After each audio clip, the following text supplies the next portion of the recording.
You're listening to Cards to the Moon, a podcast about trading cards from both a collector and investor perspective. We hope you'll stick around for the ride as we take a deep dive into the state of the hobby, share some hot takes, hopefully some useful advice, and fun stories along the way. Hey guys, welcome to Cards to the Moon. This is episode 55, and I am Clark of 5 Card Guys on Instagram. And with me, as always, is Hyung of Integrity Sports Cards and John, who is Trade You at Recess. Okay, so today, off the top, just want to get your thoughts on the news this past week of PSA fully opening up their economy service level to PSA Collectors Club members, which I believe is $99 US per year. And to give you guys some context, the estimated turnaround time at the economy service level is 90 days, not guaranteed, for cards valued at $999 or less, and the service costs $50 per card. So do you think it's worth becoming a member now, or is it just a cash grab by PSA? What do you guys think? I don't know, man. That $99 collectors club is just but they've always had that, right? I know they always had that, but they open it only to $50 submissions. To me, that's a little okay.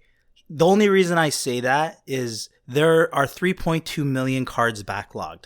Okay. Right. Yeah. There are people that submitted in 2020 in the bulk submission that is part of those 3.2 million cards.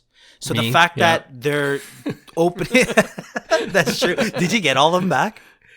I think I'm waiting for one more. One more? If you guys, jeez, like crazy. I've been putting up a lot of reels lately. If you guys didn't notice on my 5 Card Guys Instagram page, and the comments that I'm getting hundreds of comments with these reels because there's so many that can relate to this hardship. Let's just say that of waiting a year plus for PSA cards to come back.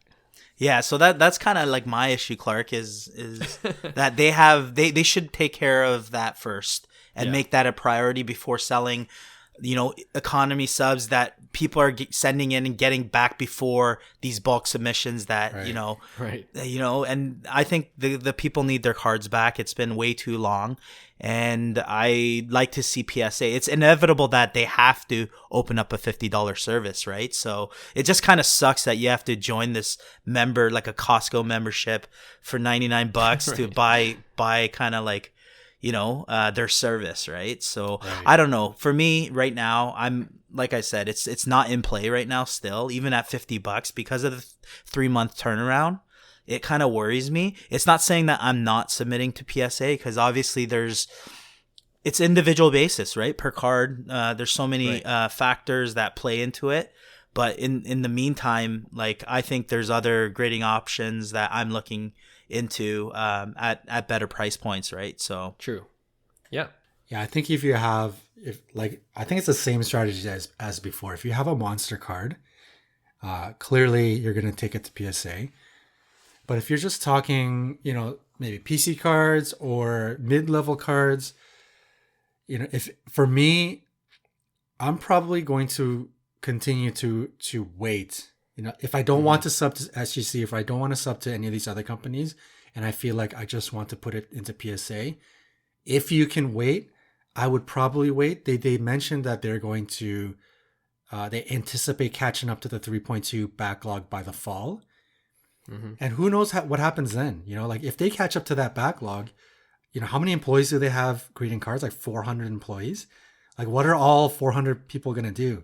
So at that point, I think a lot of people are speculating that prices could come down from PSA. Maybe a $50 submission turns into $30 submission again, just so all of those people have something to do, and they start, that I think that'll be huge, man. Like that's.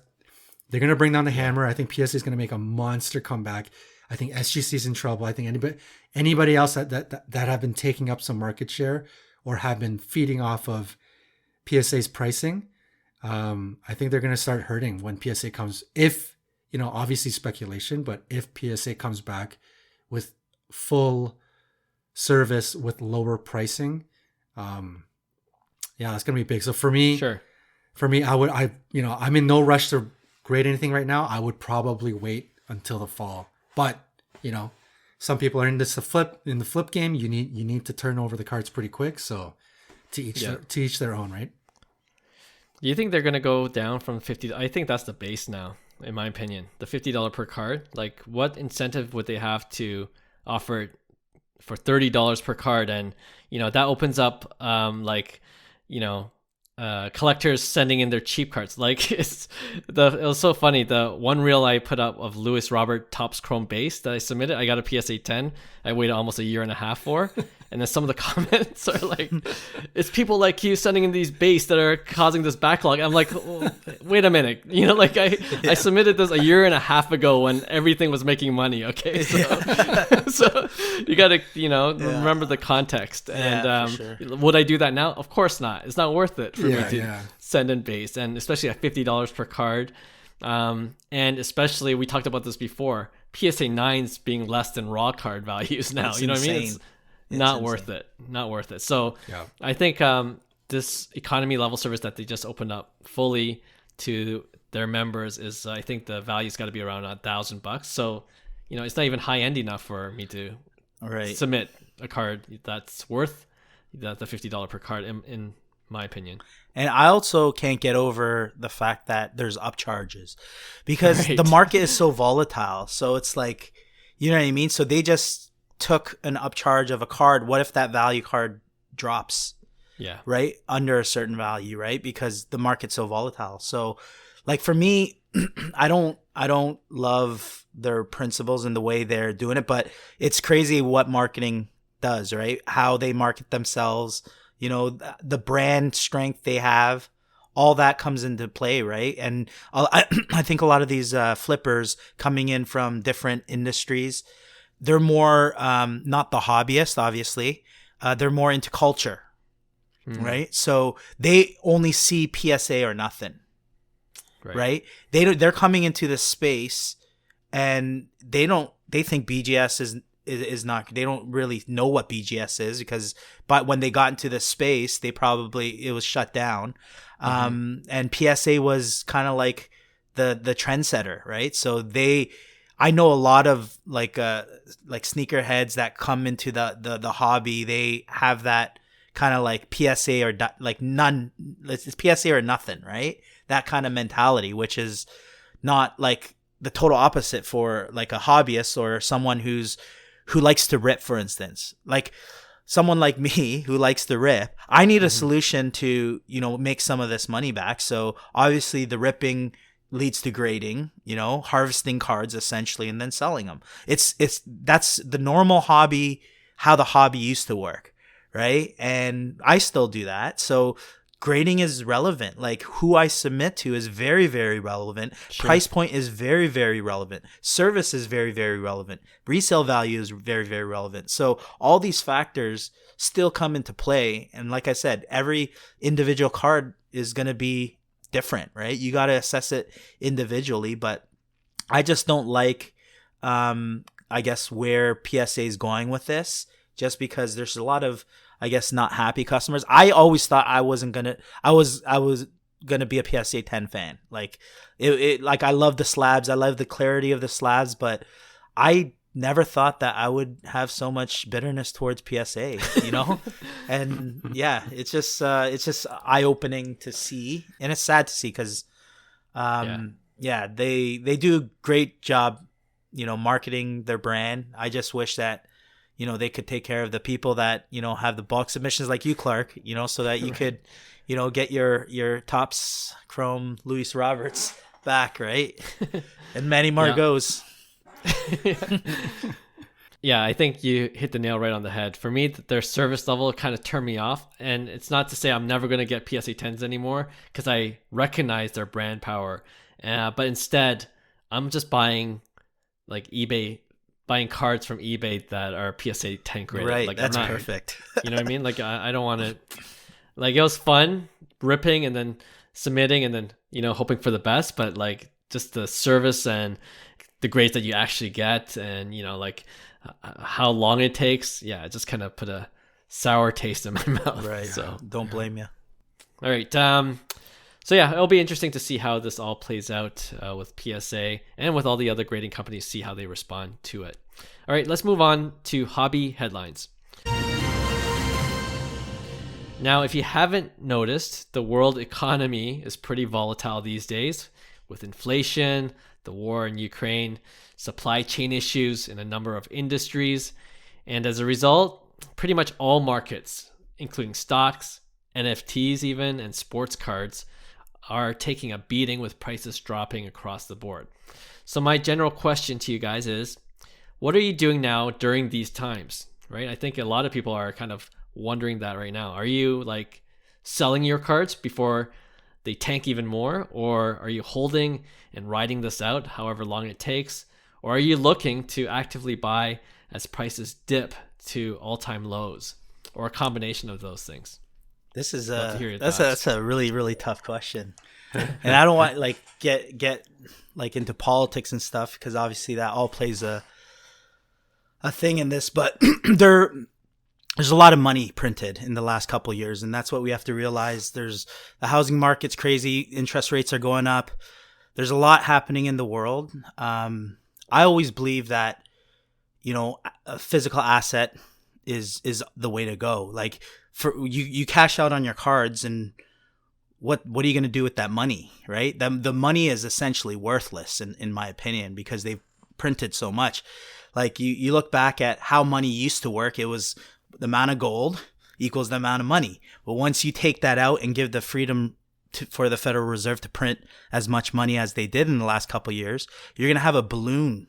You know, and this is exactly what's happening. And there's a lot of money out there. And that's part of, I believe, why there was so much money available during COVID too. You know, that whole deal. Everybody's spending money because there's so much of it, right? So it's unfortunate. But for me, my plan doesn't change. I pretty much created a site or a business where, you know, it's day trading, right? Like, so I'm constantly buying and selling, and I'm buying and selling versus the market, right? So at the end of the day, I'm still looking at, you know, sports and entertainment as a whole, seeing if that exists. You know, the factors of rarity, you know, how many of those exist? Do I believe in the talent?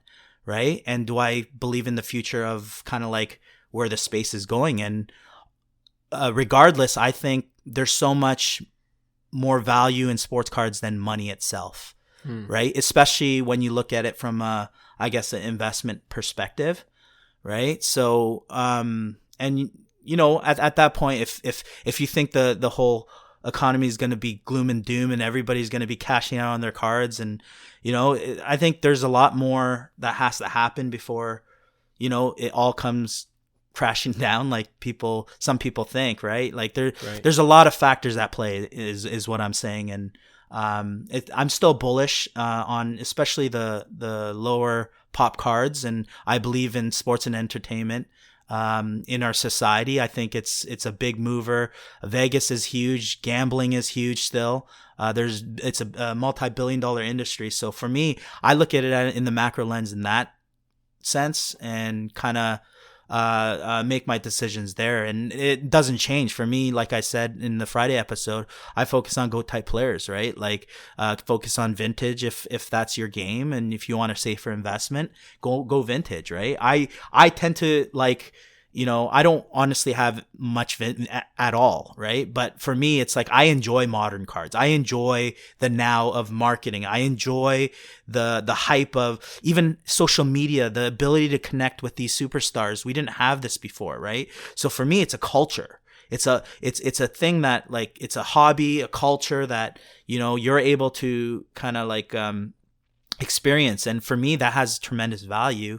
And the way you kind of make that value tangible is through sports cards, right? Right. So for me, that's my game. It never really changed. I believe that, you know, low pop cards will, you know, long term will hold a lot of value as long as there's, you know, players in the game, right? So yeah, no, that's an interesting point. Like, from what you said, you know, it's all contingent, I believe, on seeing sports cards as a viable alternative asset, right? Like, right. Before the pandemic hit, how, you know, we were all scared, like, oh, sports cards is done because it's a disposable, like, you know, when everyone's losing their jobs, Right. Sports cards is expendable. But then the complete opposite happened. Like everyone Right. just got into it for nostalgic reasons, but then it became more than just sports cards. It became like, oh, this is something where we can make money off of. And then, you know, over the course of the past 2 years, you know, how many millions, how many billions have been invested into the hobby now. Right. So like, I think what you're saying is all true. If you really believe though that sports card is or has become this alternative asset that we can Right. invest in. John, what are your thoughts? First of all, I hope, you know, with the markets taking such a downturn, I hope that everybody listening has come into either any of these markets with their disposable income and not Right. losing, you know, food on the table and being really, you know, irresponsible. I hope everybody's responsible and, you know, as much as we might be hurting, at least it's just our disposable income, right? And it's not, we're losing out on, you know, like our lifestyle or anything like that. But Sure. with that being said, I think if you're in an opportunity to still have disposable income and to be able to spend, I don't see why it's not a good or bad time to still stay on the hunt. Like for me, I am selling, holding, and buying, just like Hyung is, and I'm trying to sell all of my high pop cards that I have had, thinking that I'll keep them for a long time when they go up. I've changed my course and said, you know what, I'm gonna try to sell this stuff and move it into low pop cards while I have the opportunity. While the market is coming down, if you have the income or the disposable income, or by selling some of your current stock, I think it's a great time to try to get into cards that you may not have thought you could have got into in the past. Like, you know, like with your Luka Silver purchase, I think that's a Right, card, you know, 12 months ago, none of us would have dreamed having sitting at $5,000 or $6,000, $7,000. So I think these are the opportunities. If you have the means, it's a great time to, in the next little while, to keep your eye out. Now, it's not like we have to go out, and I'm not rushing to do any of this stuff. I think I'm like you, Clark. I'm sort of waiting for opportunities, and opportunity number one for us is going to be the card show in June. I think that's going to be our first step into like looking to see if we can get something that we really catches our eye. But other than that, I'm taking my time with it. I'm trying not to rush. Of course, trying not to FOMO buy as best as I can. And trying to move all of my stock and my collection into low pop. And I mean, if this isn't, you know, like a lot of this is investments because it's, you know, and a lot of it is a hobby. So best case, it's an investment and it makes you a lot of money. Worst case, it's a hobby, right, and you still get to enjoy what you're collecting, right? Sure, so I think, you know, if people harp on, you know, all like the hobbies change and everybody's all about the investments. No, not really, man. Like, if you can make money off of your hobby, come on. Like, that is like... That's a good point, John. You can't have it both ways. Exactly. Is the key. Yeah. You can't say the hobby is ruined and then be like cashing out and saying profit is great. Exactly. Profit is great, right? Yeah. Like, I see it always, and it's crazy. It drives me nuts. It's like, okay, pick one side or the other. Stick with it. Yeah, like, I mean, if my hobby is golf and I could be a pro and make money playing golf, come on. Like, that is... You're living the dream, right? So I think you shouldn't harp on people for like making investments in the hobby. Like, people are living the dream. They're making money off of their hobby. Like, how could you hate on that, right? So I think, yeah, it's hand in hand. You can't say it's just a hobby or it's just investment. It goes both ways. Yeah, good point. Yeah, I mean, like, from what you guys have already mentioned, I'm kind of in that same boat. Yeah, that's a good caveat as well. You don't want to, if you don't have the money or the means to do any kind of investment, you know, like not just sports cards, right, you know, you got to reassess your situation during these volatile times. But right, if you do, I look at it as any other investment, to tell you the truth, you know, like, what you were saying, John, I'm kind of doing that across the board with all my other investments. So for example, my Lewis Robert Topps Chrome base, which is worth nothing now, right? I'm like, I'll take anything for it just to get, whatever, and then reinvest that into something higher, even if I have to pay a little bit more cash to get a lower pop or a more desired rookie card, for example, right? Because I still believe in sports cards as a viable alternative asset, as I was mentioning before. I'm doing that with stocks. Like I sold off all my Lightspeed stock, which I got a good profit off of, but that's been crashing hard. It's this like smaller tech company, and I got out of it during these more volatile times, and I'm just reinvesting all of it into Amazon now. So I'm kind of doing the same thing where I'm taking my profits wherever I can, or even at loss, and just reinvesting into blue chips, and like go type cards, like you were saying, Hyung, earlier. Like this is the best opportunity because all the prices are coming down, even the blue chips, even the goat players, and it's crazy. It's crazy how parallel markets are. Like that's why if totally. investors know this, entrepreneurs know this, and that's why it's like it's good to always have a macro lens on things and look at the world economy. Look what's going on. There's things at play, and if you could critically think, you could make the right moves that can potentially benefit you in times of kind of like the when everything is bleeding red, right? All markets are bleeding red, essentially, right? But I always say the best investment is always yourself, right? Like for me, it's like, you cannot, whether it's, educating yourself, whether it's, even your health, whatever it may be, is just putting that time and energy and money, potentially, maybe not. If you have money laying around, maybe invest in yourself, start something, where it could create, cash. Like we always say, find a cash cow, take that cash, multiply it, right? Find a cash cow and mix and repeat, right? Like always. And that's what we essentially do. We work to get money. We take that money, we pay our bills, and then take, whatever's left over and you invest it. That's kind of like the process, right? So I think the best thing to do, if you're unsure as well, is always invest in yourself and, build towards your own personal goals. Don't think that an investment has to net you out, that month or whatever. It's like, hey, maybe it's $10,000 in an education that will totally change, your way of making money, that you can make bigger moves with that, right? So for me, that's always been in play. And you mix that in with cards too, right? Because a lot of people don't know this as well. It's like if you understand how the system, I call it the system, the game works, essentially, how the money system works, who's in charge, central banks, you can make the right moves and play in their game and do well, because there's stuff like limited liability companies, LLCs, incorporated businesses that have advantages, just like in real estate. There's different types of S corps and, whatnot in the US. Canada is a little different, but there's ways that people save on money. A lot of people are talking about 1099s and what do they do on tax. These are things that I say, educate yourself in areas like that you could take advantage of the system so that you could be more profitable, or you could potentially make more money in other ways, right? So I always say invest in yourself, in your own knowledge. You'll be surprised at what you're able to create and do, right? So yeah. Good advice. I disagree. You invest in Tiger Woods, not yourself. Absolutely. This is cards to the moon, not me to the moon. I like it. I'm just joking. Thanks for setting that's good. That's good advice.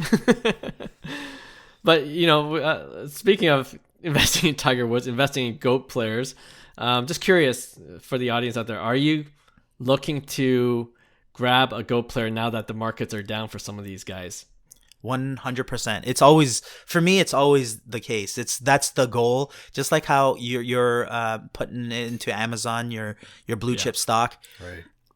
For me, that's why I do modern. It's like you upgrade, cash out and lock in the safe, and kind of repeat that. And eventually you'll have tremendous collection, and you do it for the hobby. You buy what you love, and 20 years down the road, you have all these low pop cards that are worth who knows in 20 years, right? Who knows what they'll have exactly. We just don't know, right? And that's the exciting part. To you, worst case, like John said, you have an awesome collection. I'm not saying that it's going to be just that, but like that's why you did it in the first place, right? Is buying that's why if you buy what you love, you'll be fine, right? Yeah, we always come back to that, yeah. So specifically, any GOAT type, I mean, Hyung, you already have a lot of GOAT players in your collection, but Hyung or even... I think Tiger Woods is great by, now that you mentioned Tiger Woods, because I think like he's so undervalued compared to like, the Tom Brady's, the Michael Jordans, the Wayne Gretzky's. Tiger's right there with them, with those four, that's, if like those are the GOATs of the GOATs, right? So for me, it's like, yeah, he's a great buy, I think. Check his prices. How about you, John? Yeah, I agree. I think, like you guys have been saying during volatile times, definitely stick to GOATs if you can. And, this is your opportunity. I think there's a lot of cards that you thought you couldn't have got into in the past that you can get into. We talked about this before. A lot of people don't want to take L's. So you're hanging on to the cards. Your cards were once worth $5,000 and your entire pile now is worth $2,000 and you don't really want to sell it. But hey, that Tiger Woods card that you were looking at a long time ago that was $5,000, it's now also $2,000. And you can make that swap, right? You sell out a lot of your low end collection to get into it. So, when most people start on, this seems like a very common theme, and this is what happened with me.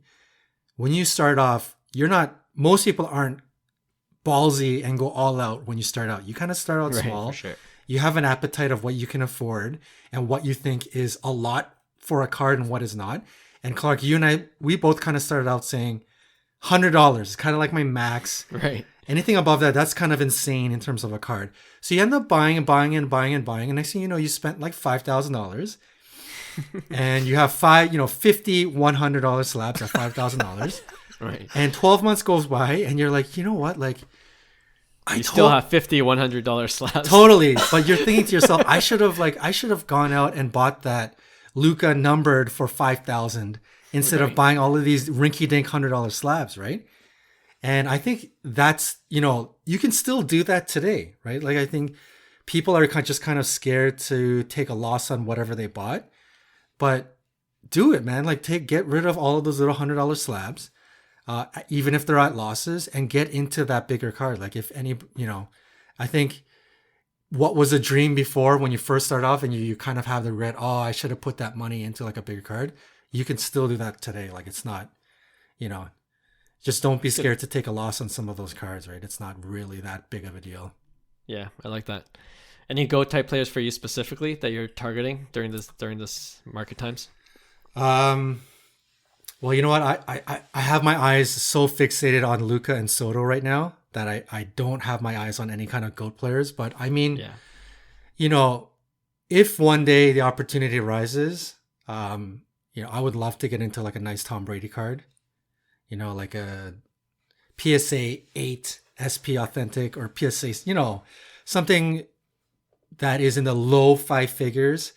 I would love to get into, but Tom Brady, his prices are to the moon. But I mean, MJ, I think MJ, Tom Brady, guys like Tiger Woods, like very transcendent players within sports. I mean, I think they're big time buys for the future. So, yeah. Well, this might be the only time you get the market. Yeah, I know, right? That's no, but it's a lot of money for sure, even now. Yeah, no, for me personally, I'm hoping to secure like a really nice LeBron James or Mike Trout. Those are my goals. And I always feel like with every day that passes, I'm losing an opportunity. Like I'm trying to make it happen. So hopefully at this card show, I can make some nice trades, and then, I could trade further up from there and, hopefully do it within this calendar year. But yeah, I just see just a tremendous, if you have the capital to deploy, just see this time as tremendous opportunity, especially for for LeBron. Like all these cards are just going down. If you look at card ladder, if you look at the statistics, yeah, it's just if you really believe in these Go players, it's a great time to buy now, in my opinion. But we'll see how it goes. It is a scary time too. Like, I want to put that out there too. Like, it's easier said than done. So that's should be taken into account as well. All right. So I hope that was a helpful segment for people who are wondering what they should do during these volatile times. And let's move on to our next segment, which is actually going to be a little bit more practical in what we were just talking about. We're calling it On a Budget.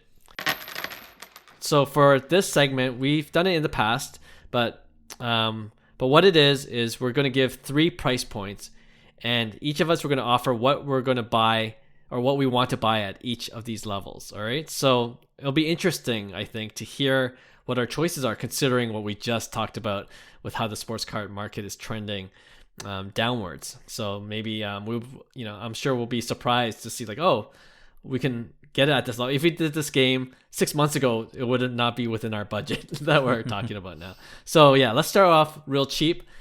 $100 budget or less. What are you guys looking to spend it on?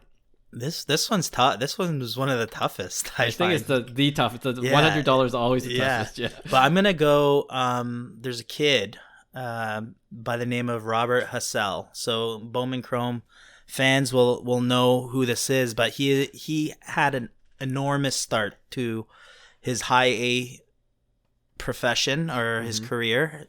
His high A career, that is. I think he'll be in Double A soon, and he's putting up solid numbers, and he's one of the top prospects with the Padres. So with the whole PSA 10 fiasco, not a lot of people submitted Robert Hassell base Chromes. Right. And there were the people that did obviously got it in time because he came out of 2020 Bowman draft, which was at the end of the year.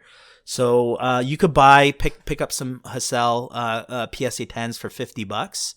So I would say I like that play, because if you look at previous, kind of comps like your Spencer Torkelsons, your Julio Rodriguez, all the studs, that your Anthony Volpes, they have pretty decent volatility there, where you could kind of try to sell kind of at the peak. Right, so I could see that potentially 2xing, 3xing. So $100 play is very tough, but I like where Hassell's career is going and where he is in the minors. He's still super young, 20 years old. So he's a big time prospect that I could see that card kind of doing something pretty decent. So that's my pick. Is that Bowman Chrome PSA 10? Yeah, it's his Bowman First Chrome PSA 10, his base. Okay. It's not bad at all. So pop counts will be low because not too many submitted, and no one's going to submit at that price point. So now's the time to snag it up at $50 before, more people realize it, I guess. Right. Makes sense. Johnny? Yeah. So I'm going hockey. We're going to go Miro Heiskanen Young Guns under $100. I think it goes probably in the $75 to $90 range. I could be wrong. He is a defenseman, so I know people will be like, I don't know about defenseman, but I firmly believe Miro is going to be one of these kids that is going to win multiple Norris trophies in his career. He's a very, I don't know if anybody watched in his junior days, but he is sneaky offensive.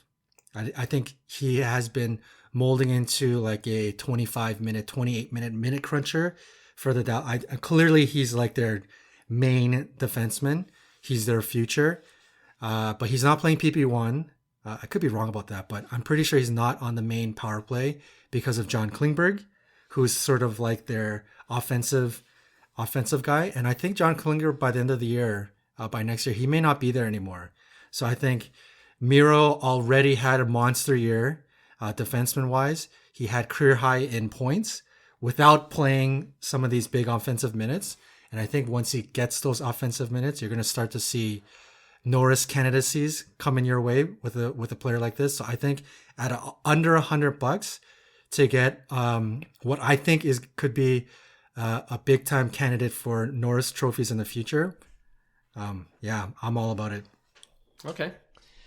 Yeah, $100 is always tough. So like you have to relegate yourself to like young prospects or studs that haven't panned out just yet. You're just hoping for the potential to hit, right? But I'm going to go a different way with $100 because I was like looking at a ton of cards. I'm like, oh, this is 200 or this is 300. It's already over the budget. I'm going with the 2022 Topps case hits of the home field advantage cards. You remember those cards? Yeah. It looked like those. It was a ripoff of those Panini Downtown cards that we talked about in a previous episode. And I got one for I got one of Vladdy for $150. Got one of Judge for like $90. And I looked at prices; they're all going for like $30 or $40 raw now. So I'm like, wow, I bought at the peak. But you know what? Like, it's a good time for like I think I mentioned I wanted to do this, and now that I see how cheap they are raw, just to buy the set. That would be $30 each. Yeah. 8 of them. And just get them graded by SGC or something like that. I think that'd be really cool. I seen somebody do the veterans of that. Oh, which is nuts. It's SSSP. Cal, yeah. But go on. Sick. Yeah, that's sweet. I like that. Yeah, that's next level. I would love to do that. But that $100 limit, you got to go for that's happening. Like I just looked at Juan Soto raw. His home field advantage is like listed for $35 right now. You know what I mean? Right. And these are case hits, so I guess they printed a lot of cases for there to be so many. but they say case hits. That doesn't mean anything anymore. I know, right? True. So like, I just think there's something to this. Like, you hardly get these case hit inserts that look nice from Topps, especially. Right. Yeah. And it's a licensed product. I think there's something there. It's just a gut play for me, but I'm gonna try to do that. I'm gonna. After this podcast, I'm going to see if I can grab some of these cards for cheap and complete the set. I've never actually completed a set, so this might be a good challenge and something fun for me. I think it'll look sick. I'm looking forward to seeing it. All right. I'll show you once I complete it. Okay, let's go on to the next budget level, $1,000. What are you looking to spend? 1,000 big bones. I'm going. This is going to shock you guys probably, but I'm going with a Bryce Harper Bowman Chrome Auto. His Bowman Chrome Auto at about $950 for BGS 9.5. I think he's gonna win his 3rd MVP in his career. Like, and that's a huge accomplishment. Yeah. So for me, it's kind of like our discussion before. Like, I'm leaning more towards kind of like, okay, if I'm gonna now invest in a player, where do I see a lot of value where I could potentially see a good long-term investment? I think Bryce Harper gets so much hate, and I think he's so talented, and he's pretty much, I think he's going to be a Hall of Famer, and if he wins his 3rd MVP, that's a bold statement. Like, I mean, that's pretty impressive. So I'm going with Bryce Harper's Bowman Chrome Auto for $950. I like that. Wow, nice. That's crazy that it's under 1,000 now. Yeah. All right, man. I'm going to show hockey some respect, and I'm just going to go hockey all the way. At $1,000, I'm going to save people a lot of money. We're going with Nikita Kucherov, Young Guns, PSA 10. Kucherov, I could be wrong on this, but I don't think he has a Future Watch auto. Okay. So the Young Guns is his main rookie card. The last one just sold a couple of days ago at auction for under 600. I think it went for like 555. Wow. Okay. Young Guns PSA 10, Nikita Kucherov. He is an absolute stud. I think, Clark, people like you forgot about him and disrespecting his name. He was the scoring leader in last year's playoff, and he's putting up numbers again. And if you watch this year's playoffs, we're all from Toronto, so we're watching Kucherov closely.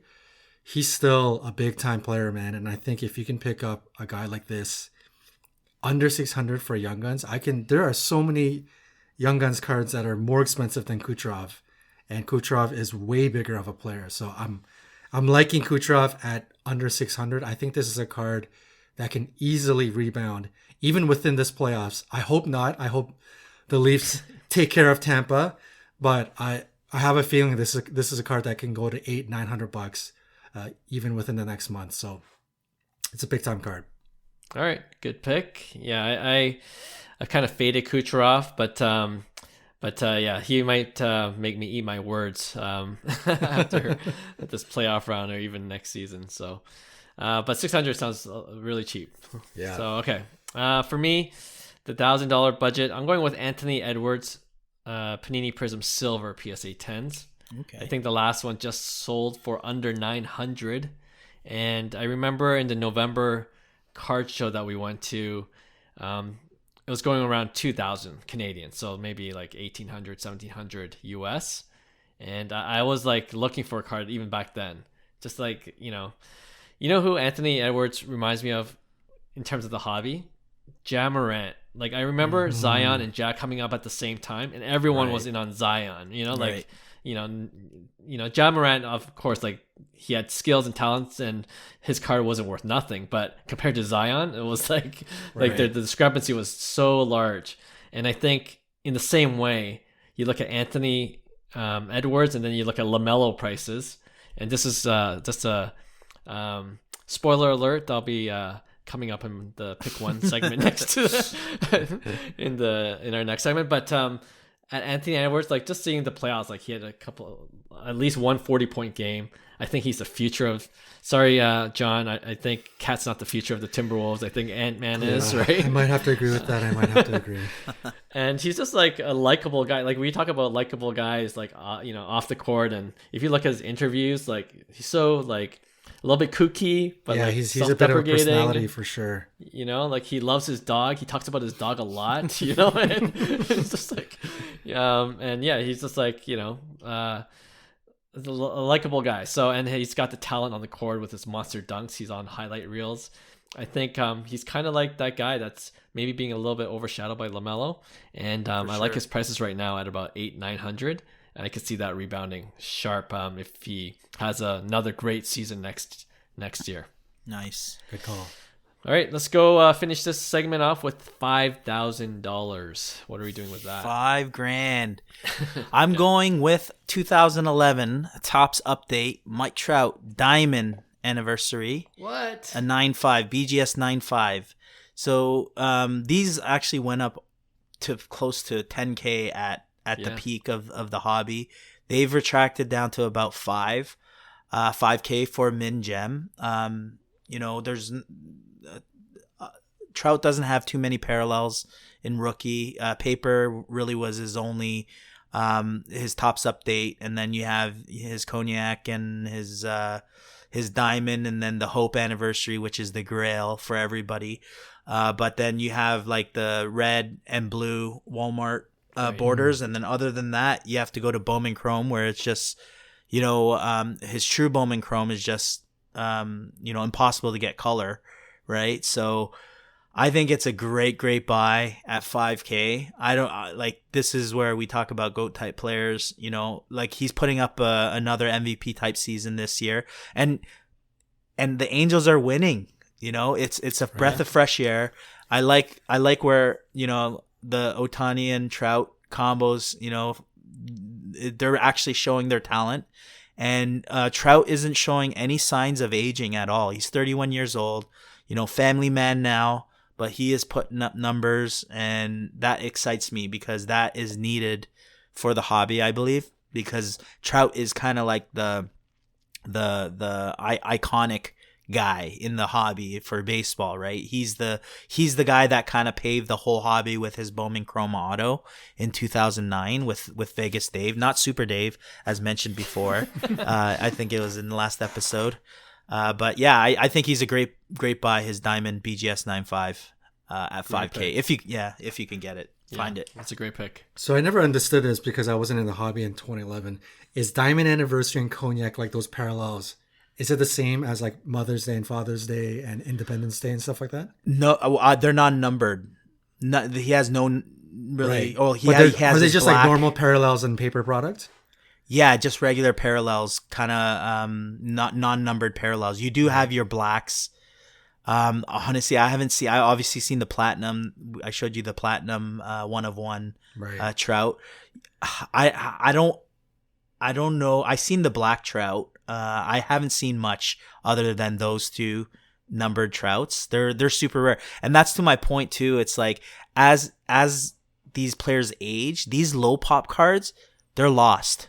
You won't even see them surface. True, yeah. Right? And that's why a lot of people are on the chase of these high end of like the Fernando Tatis, the Ronald Acuna Juniors, the GOAT type players that can produce Mike Trout type careers.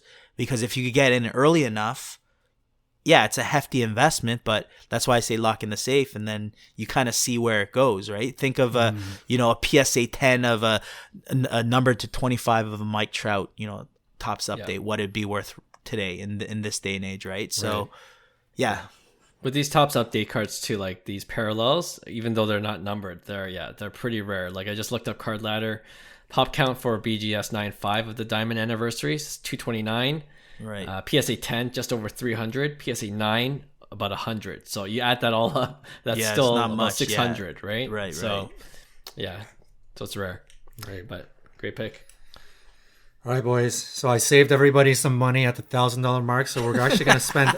We're going to spend a little bit more at the $5,000 mark. I was going to say budgets are meant to be broken. We're going Crosby, Future Watch Auto, BGS 9, Autograph 10, 910. The last one just sold for under $6,000. Okay. I think of the Crosby, like we've talked about this before, Crosby is undervalued right now. And that Future Watch Crosby is going to become one of these iconic grail cards within the hockey. Maybe in the hobby overall, it kind of is.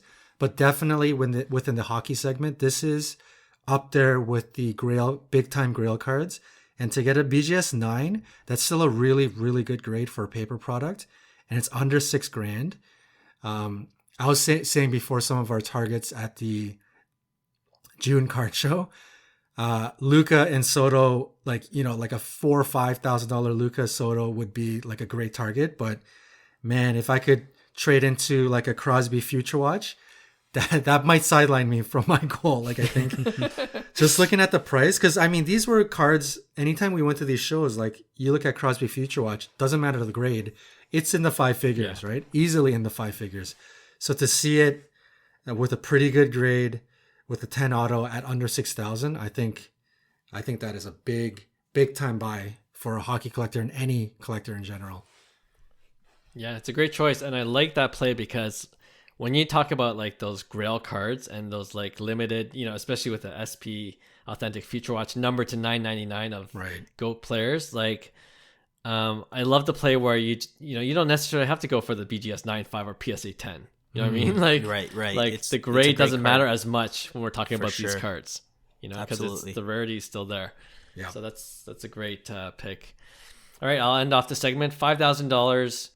I'm gonna cheat a little bit too because the last sale was just over 5,000. But then if you look back in April, March, it went under 5,000. So taking averages about 5,000. Yeah. 2008 Topps Chrome Kobe Bryant with LeBron guarding him. You know that card? Oh yeah. Refractor is around the $5,000 mark. Oh really? Beautiful It's crazy card. now. Oh, that's not bad. Like I remember talking about wanting this card, the non-refractor version, just a chrome, and it was about 25 to 3,000. Now those are like 1,000, right? Right. So now I'm like, if I saved up a bit more, I could get the refractor, which looks a lot nicer 100%. Too, with the shine, and this is a beautiful card. So yeah, if you had that money, like those are like PC cards for me. You know what I mean? Just to have that. It's so that's why it's kind of fun to when you look at when the markets are like this, like looking at cards where like you remember how much they used to cost, right? And now you're like, maybe now if I could save some money, I can get this is a true hobbyist, like they're like rubbing waiting, your hands, rubbing your hand, waiting. I'm gonna make my move on this finally. I can actually afford it. 100%. All right, that was a fun exercise to do, especially during these market times. But like we said, there's a sports card expo coming up. Hopefully, some of these prices are reflected. And the thing with you guys know this. The thing with sports card shows, a lot of these dealers still mark them up like it's 2019, 2020. right. So we'll see how it goes. I included. Okay, here's why. I'll just defend the dealers on this. You list it for market price. You have some clown that is going to offer you like 20% of 30% of that on top. Yeah, so you get it all the time. And then you could kind of deal, because then people want to trade, and they want to trade at that market value. You're like, absolutely not. They want 20% off eBay or 30% off eBay. So you're just like, okay, you know what? If that's the case, we'll start at like $1 million and work down. You know? All right. Understood. Okay, let's wrap up this episode with our weekly segment called Pick One. And we're just going to do the regular edition again this week. We did it last week, and we're just talking about this off the air, that it's harder and harder to come up with our hobby hot takes edition. Unless we start to go super crazy with our hot takes. So we might change things up every other week instead of the hot takes edition. We're still thinking about what we can do on these alternate weeks. But we'll for today's episode, we'll go do the regular edition of Pick One, where we pit 2 cards together and we debate which one we would rather have. Okay, so I'll go first because I kind of already mentioned it in the previous segment. Would you rather have a Anthony Edwards Panini Prizm Silver PSA 10, which, as I mentioned, is going for $800, $900, or a LaMelo Ball Panini Prizm Silver, which is almost double that, around $1,700 PSA 10. Wow. Johnny, you could go first. I think the value buy here, investment wise, I think it's a no-brainer. It's definitely Anthony Edwards. Coming off of their seasons now. I think LaMelo seems like he's a pretty special player, but I also think Anthony Edwards is also a special player. I would, even based on some of the buzz that they've been creating, I feel like they're 1A and 1B, even within the hobby and within their draft class. So to see the prices not being 1A, 1B, it's clearly 1 and 2, not the other way around. There's way too much of a correction to be had here. I think the LaMelo Ball Silver should come down a lot more. And I think the Edwards Silver could go up more. So, it's an easy one. I think Anthony Edwards Silver is the buy between the two. Cool. Yeah, no, I agree as well. It's Zion and Ja all over again, right? I don't love, LaMelo Ball's price at, $1,700, knowing that a bit pricey. Knowing that silvers, like even like Trae Young silvers, are what they're at and stuff like that. So for me, like Anthony Edwards, he keeps turning heads. And I'm not saying that LaMelo isn't like he's a very, very talented player, but I'm not completely sold, to be honest. So I'm with you. I'm more sold on Anthony Edwards for sure. Right. Yeah.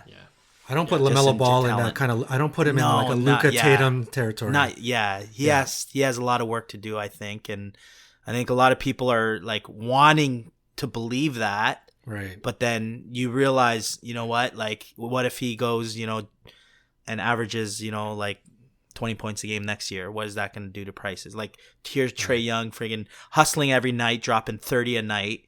And he can't even get any love, right? So that's something that concerns me. But Anthony Edwards, like you said, it's like he's likable and he's just he's playing great basketball, and I see him as a scorer, and he's gonna continue that resume, and he's super young, right? So $900, it's not even a question, right. for me. Yeah, I just wanted to take advantage of the segment to show love for Anthony Edwards. So it's gonna be You set it up. Sweep. You just set it up, put it on a tee for you for the next segment. I see.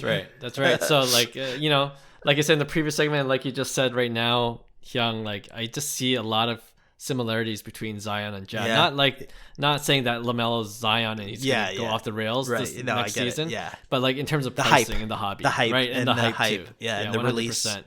And like I'm like, even back then, I'm like, I always have this rule, like I don't like to go for the number one hype prospect because it's always overinflated, right? And I'm like, I should buy a Ja Morant. I remember saying that to myself a year and a half ago, And did I do it? Of course I didn't do it, right? now look where it's got us, right? So sure. So I'm like, man, I kind of don't want to make the same mistake, with Ant-Man that's and going LaMelo. back. That's going back. That's to your point. Like you think that, oh, is this a good buy? And you're like, no one's doing it, so it's like maybe not. So you kind of like shy away. But those are the ones that you got to buy.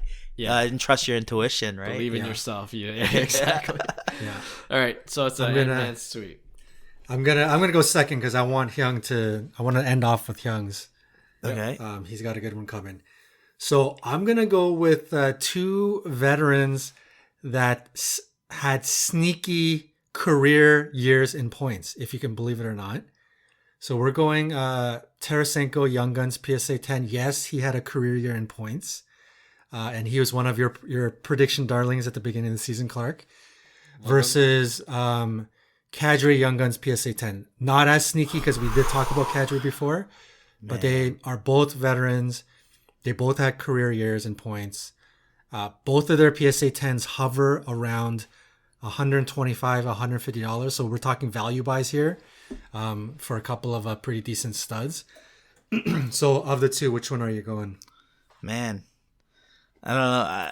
You know me. I like investing in GOAT type players, and this is completely far from. You're going down the line here. I understand they had career years, but for me, I'm not buying Kadri. I guess for me, it's like Tarasenko is the older player. He probably is more closer to scoring the points per game. Than Kadri. So I'm going to go Tarasenko.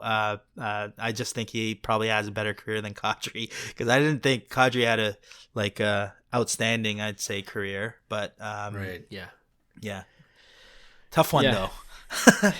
I don't know. It's not a tough one for me. I'm going with Tarasenko. I think maybe the bias is there because I was always pro Tarasenko, as you mentioned at the beginning or earlier in the season.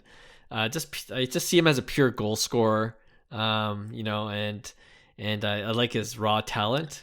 Yeah. Maybe it's the bias with seeing Kadri on the Leafs. Like I still view him more as a role player, although he had an amazing season, especially with the Avalanche this past year, right? And maybe he's got another gear in him, but I kind of like my chances with Tarasenko. So for me, it's Tarasenko all the way. Dang, I thought I could maybe get you guys with the Leaf bias.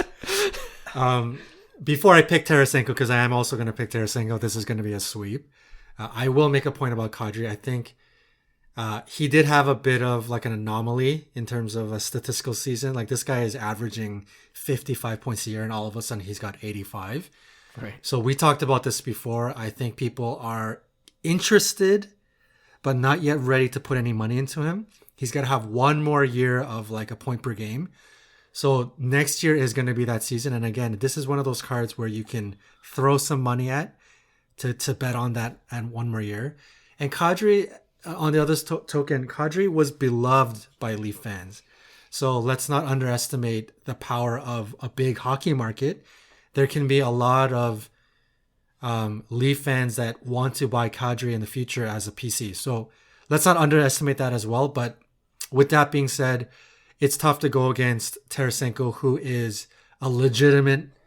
was once considered a legitimate superstar in the league. And he's trying to prove to everybody again that he is still that superstar. And he is not necessarily having a statistical season that is an anomaly. This is kind of normal for his path where he scores kind of like on that point per game trajectory, right? So of the two, Tarasenko is certainly the player that could have the exact same season or better by next year.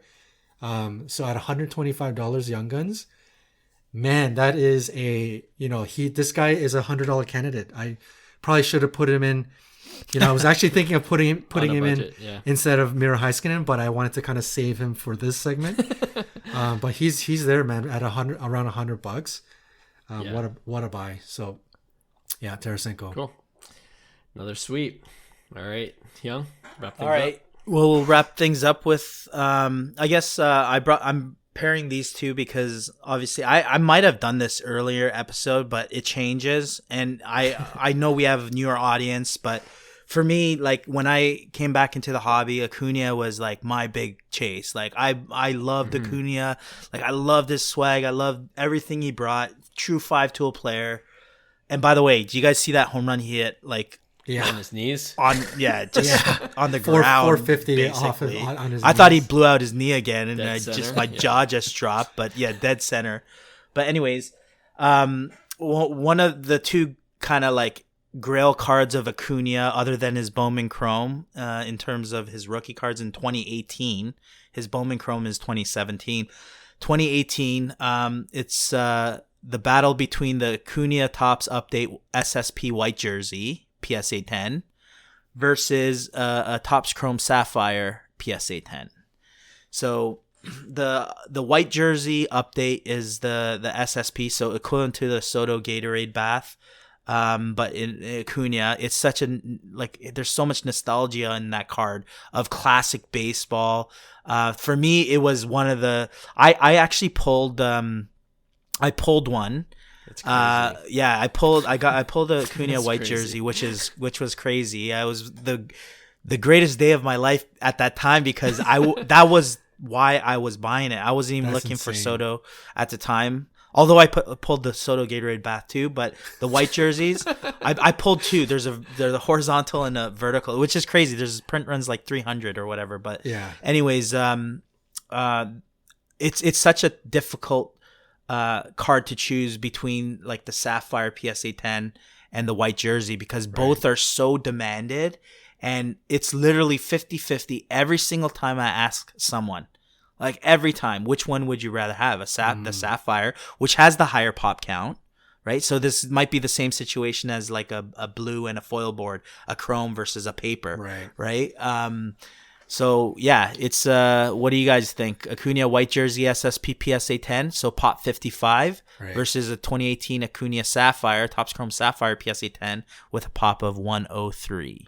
What's the pricing difference on them? Yeah, they're running probably about the same. Really? Anywhere from I'd say on very low 6 to 10, I'd say. Right. Wow, the white jersey could be had for 6. That's insane. No, I don't think you'll be able to find the white jersey probably for like 6. 8. Yeah, closer to 8. Look at Card Ladder. I think the last one sold for just over 7,000. Okay, there you go. And then Sapphire's probably, you might get some in the 6 to 8. Just under 6 was the last sold. Yeah, so you got the cheaper buy with the Sapphire right now. Right. And I'll tell you right now, I think personally, I'm just gonna you guys go first. Yeah. Because I don't want to ruin it. Yeah. Oh man, I love both of these cards so much. You know what? I can't, as much as I love the white jersey, you can't go away. And, to each their own. And you can see why this is like a 50-50 poll. But to go with the bat down image, which has no parallels, and then to have the Sapphire version. And you know what's weird is I own I previously owned the Ohtani Sapphire. And on Ohtani's card, it's the same year. It's the same card. But Ohtani's Sapphire, the actual like the crystal graphics, it's only sort of on the outside of his card, whereas Acuna, and correct me if I'm wrong, maybe I'm wrong on this, but the Acuna, the Sapphire crystals are like on the entire card, which makes it it's so different, right? Like when that makes sense actually. Like when I had the Ohtani in hand, I was thinking when I first got it back in the day, I was thinking I was getting the Ohtani version of the Acuna Sapphire, and I got it and I was like, man, this is underwhelming. I can only see the the ice chips like kind of on the edges of the card, whereas the Acuna, the entire card is just blinged out, right? So it's different. I don't know why it's different, but regardless, it's a good thing for Acuna, I guess, because it's the bat down image, it's Sapphire, it's arguably one of the better Topps graphic designs within all of the modern cards. And then it's the Sapphire, right? One of the better Sapphire designs as well. Everything is going with that card. I put Acuna Sapphire in terms of modern cards, one of the most beautiful it could be number one for me, one of the top beautiful modern cards in existence. So as much as I love the white jersey, there's just too much going on for the Sapphire. Value-wise, Grail-wise, PC-wise, it's got it all. So it's going to be the Acuna Sapphire for me. Nice. What about you, Clark? Yeah, I think you did this before way back. And funny enough, I think I chose the Sapphire. But you're going to change. He's going the other way. I'm going to flip. This is why it's 50-50, right? Yeah. I feel like it's highly subjective in terms of how the card looks to you. You know what I mean? Yeah. Like any given day, like I can look at the Sapphire and I'm like, this is a beautiful card, and it is. But then I look at the white jersey now, and I don't know if like subconsciously Hyung's been talking about the white jersey over the past year. About how it's like this instant classic. And I look at it, I'm like, yeah, that's a clean looking card. Right. You know, with the blurred crowd in the background and just the stance and it being paper and, you know, like something nostalgic about this card that makes it classic. Right. And just, you know, for baseball card collectors, everyone knows what the white jersey Acuna card is. You know, there's already some weight to it from a hobby collector standpoint. So all those factors kind of weighing in. I think that's why I'm flipping. I'm like, I've become a little bit more educated on the Acuna rookie cards. And, you know, whereas, you know, I could totally see though, like if I'm a beginner collector, like the shine of the Sapphire could be very appealing. But when you go a little bit deeper, I think I appreciate the Topps update white jersey a little bit more. And the rarity is a nice bonus too. Like I like, you know, just knowing that the pop count is 55 PSA 10. Super low. Super the low pop count. SSP rare. Yeah. So, yeah, that's why I'm going with white jersey this time. If you ask me again next year, I might flip again. We don't know. But, it's funny because like that's what happens, and that's why I would love to do a poll on this if we can on our Instagram. Sure. But like the last show, the Toronto show, I want to buy the white Acuna jersey, the white jersey Acuna SSP, and I was close to doing that. I was actually looking for it, but then like lately I've been wanting the Sapphire for the points John made, actually, because it goes back. Like I wrote like this long post way back in 2019 why the Acuna Sapphire is such a special card. Because like Bat Down Series 2 is kind of like his true flagship rookie. Like that's going to be their classic rookie card. And because it was a short print, there's no parallels, right? And Topps Chrome had a totally different image. I think number 174 is Topps Chrome image where he's swinging on the other side, not his open side. That totally took all the Chrome parallels, right? So that Bat Down became the iconic image, and that Sapphire is really the only parallel, right? And at a super low print run as well. And for me, I went and bought at the time. This was crazy. This was back in 2019 when the Sapphire was still selling for raw. I bought a raw Sapphire for $2,000 at the time. And people thought I was insane because no one was buying raw cards at $2,000, but I just had to have this card, and it ended up PSA 10ing. So crazy. Like it was the best, and I ended up picking up another. This is where the card market was crazy. I actually right before COVID happened. This is when Kobe Bryant passed away. Right before I was in LA too. And I flew to pick up another Sapphire that somebody was unloading for like $3,000, right? So I ended up grabbing another. So I had two Sapphire, and I ended up flipping it to fit one of them to Phil Hughes and took profit. And then I had one left, so I was like, this is the one I kind of graded myself, so I'm going to keep it. But then the whole, COVID thing happened, and I got paper handed, and I sold it. So now you fast forward now, and I'm just like, oh, now the Sapphire is on my mind. So I'm going to go with Johnny and say Sapphire, and I regret... And maybe it's because the one I pulled ended up grading a BJS 8.5, which sucked because it had a bad corner. You're talking about the white jersey? I kind of the white jersey I pulled. And then I ended up buying a PSA 10 for really cheap, which I did well on. So I had two of each at one point. crazy. But yeah, I think I miss the Sapphire a lot more right now these days. So we'll do another one. We'll do another one at the end of the year and see our answers. You know, normally the Acuna Sapphire for the longest time, it kind of floated around a $6,000 mark. It was, maybe as high as go $8,000. up.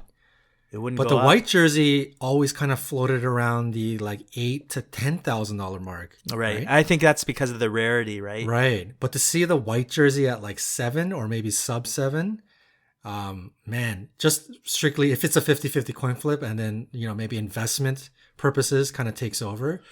That at $7K, the white jersey sounds like a buy to me.